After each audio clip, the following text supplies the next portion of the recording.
Alright, next, we're going to go over sleep. And, you know, we have the rule of cool in D&D. Well, we have the rule of 4. Actually, good storytelling normally has some kind of rule of 3 element. So, what this is we're going to go 4, 3, 2, 1, 0. So, 4 hours before bed, stop all work. No work. This one's hard for me. That means no work emails, no text, no texting coworkers about work, no texting coworkers in general. Not checking Slack, not checking Discord, not doing work to get prepared for tomorrow or to get ahead for tomorrow. No work 4 hours before bed, so that starts turning your work mode brain off. 3 hours before bed, no eating, no big meals, we'll say. Big meals. No big meals. Because when you eat a big meal, you're going to be digesting it, and digesting into your sleep can actually affect your REM sleep and just your general sleep cycle. So no big meals 3 hours before bed.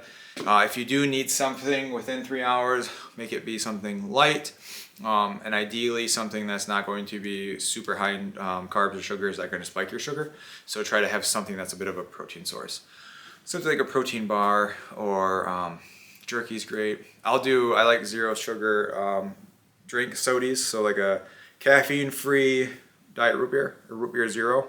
That's really great because it does curb that sweet tooth without actually spiking my sugars and stuff, and it doesn't affect my sleep.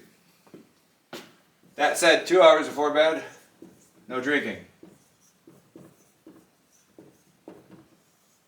I don't necessarily stick to this one overly strictly either, but I definitely won't chug, my water or like a soda 2 hours before bed. I'll sip on stuff, but I won't drink large quantities of water or anything 2 hours before bed for obvious reasons. You don't want to be getting up all night taking to piss. All right, 1 hour before bed, most important. 1 hour. I'm gonna put these in big letters. No. Ooh. I'm not trying to fucking blue ball you here over here, but no screens. Alright, no screens. I chose blue because of the blue light in screens. So, no screens before bed. That's phone, TV, computer, iPad, watch. What else is there? Any type of screens. No screens 1 hour before bed. This probably is by far going to be the hardest thing any of us in a modern society struggle with. And I admittedly am not perfect to this, but one way to slowly chip away at this is to start small. So instead of 1 hour, start out with 10 minutes. So 10 minutes before bed, go start getting ready for bed. Then start reading a physical book. Oh, well, this is a PDF, but print it off and start reading a physical book. Writing, journaling is really good, especially if you're one to go to bed and your thoughts are always racing and you can't seem to mentally calm down. Then journaling, where you just brain dump what's on your mind, can work beautifully to help calm the mind. Because a lot of times what happens is when we have these thoughts, we get caught in this endless loop where we're trying to close the loop, but we can't because we have no way to close that loop. So writing things out where it allows us to slow our thoughts down and work through those thoughts can be a good way to close that loop. That's also, fun fact, how and why songs get stuck in our head, where you just constantly replay the same lines over and over and over and over again. It's because your brain is trying to complete the song, but it keeps forgetting. So it starts at the beginning and keeps running through, trying to make it to the end of the song, but it only playing through the parts that you remember. Like a broken record, right? So start 10 minutes before bed, no screens, and then slowly work that way up to, an hour before bed. You're getting ready for bed, put your jammies on, brush your teeth, all that, and then get into bed, start reading, journaling. If you do want to read something, you can read a fantasy book. There's kind of two camps to it. Read a fantasy book to completely escape, get your mind away from everything.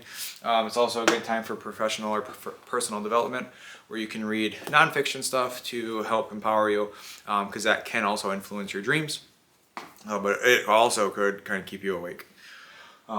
So yeah, that's that. And then some other things that are in here, the sleep guide, like how to get a long rest. I think it's back here.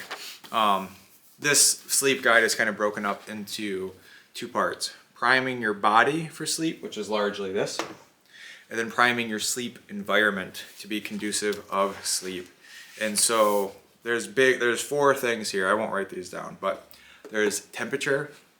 So you want to keep your room cool. I think 68 degrees is like the, based on certain studies, like within the ideal range. I know I personally like it a little bit colder, but obviously each person's different. I know Bird probably likes to sleep in a little bit of a warmer temperature, but I like something a little bit cooler, like 65, and it allows me to like bundle up. So I'd rather be all snuggled into our blankets, bundled up, than be hot and only covering up with a sheet, because that's not comfortable. And I think our room right now is like 58, which is great. Light, like I said, screens. Light can be disastrous for your sleep. And for the love of God, please, if you can control it, don't watch TV in bed. That is just so terrible for your sleep environment, because what it does is it causes mental conflict for that area. And it's very much like somebody who tries to work out in their living room, and I like the visual of, they have their feet underneath the couch and they're doing sit-ups facing the couch, and every time they sit up it's just a reminder that they could be chilling and relaxing. It's because you have these mental conflicts going on, where the bed is my relaxing space where I sleep and I completely wind down, but then I'm also watching TV getting fired up about something. So those can be conflicts. Just like when you go to a bar or go to a restaurant and you get hungry, there's mental cues that are going on that are causing your body to react physiologically. And so try to separate watching TV in bed, or watching TV and sleeping. If you only have like one room, if you're with other roommates and you have an apartment and you only have your one room, then at least try to have like an office chair or something where you sit and watch TV and play video games. Don't, if you can, have any control over it, do not watch TV or play video games in bed. The only other acceptable activity besides the old knocking boots is reading and journaling in bed, again with no screens. Can be a good way to mentally wind down. Sound, that's pretty obvious. Definitely try to remove all outside sound. Fans are really great for white noise, obviously. We have a fan all the time, every day, even when it's 58 degrees in our room. And so you can also do that. They also make white noise machines. If you do want to listen to music towards the end of the night, within 1 to 2 hours, try to keep it to a lower cadence, like 60 beats per minute. So that way, because your heart will react to the beat and cadence of the song, so it'll rise and fall with it. So if you're listening to fast-paced music, your heart will actually elevate. And so listen to slower, softer beats, so that way your heart rate will actually get in tune with the beat of the music. Same thing with chewing. Chewing gum, if you're constantly chewing gum, you might notice that you chew faster and faster and faster. Your heart rate's going to go up with that as well, and that's going to cause just physical anxiety. So stay away from gum when trying to go to bed.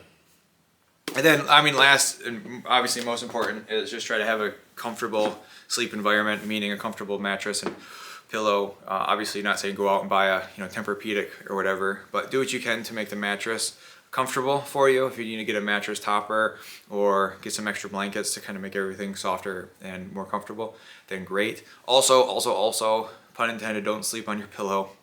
Sleep on your pillow, but don't skimp out on a cheap pillow. Look at different types of pillows to see if something works well for you.